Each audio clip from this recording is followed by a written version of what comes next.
there is a lot of data on the role of bacterial microbiota. In comparison, there is very few data available on the role of microbiota. There is two reasons for that. The first reason is that we think that there is a lot of bacteria and there is very few fungal within the gut, so maybe it's not that important.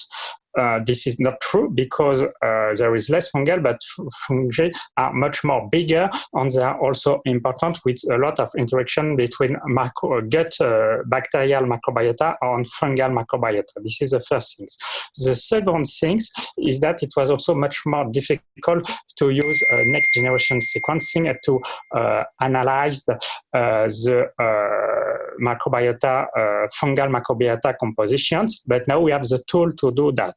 And the first result, this is a presentation, a poster presentation at the EBMT meeting on a cohort of more than 50 patients who evaluate the fungal microbiota, and we find that fungal microbiota composition diversity is very low.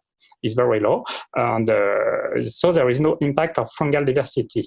However, we find that there was an increased number of candida albicans within the fungi of patients that receive allogeneic stem cell transplantations, and a patient that have a high number of these candida albicans in the gut microbiota have a lower overall survival. And it was also true in multivariate analysis and when we also include the impact of the bacteria. So it seems to be a very important determinant of a patient's outcome after allogeneic stem cell transplantations. However, we still need to know what are the mechanisms behind that impact on outcome, and in particular, what is the interaction between the bacterial microbiota and with the host.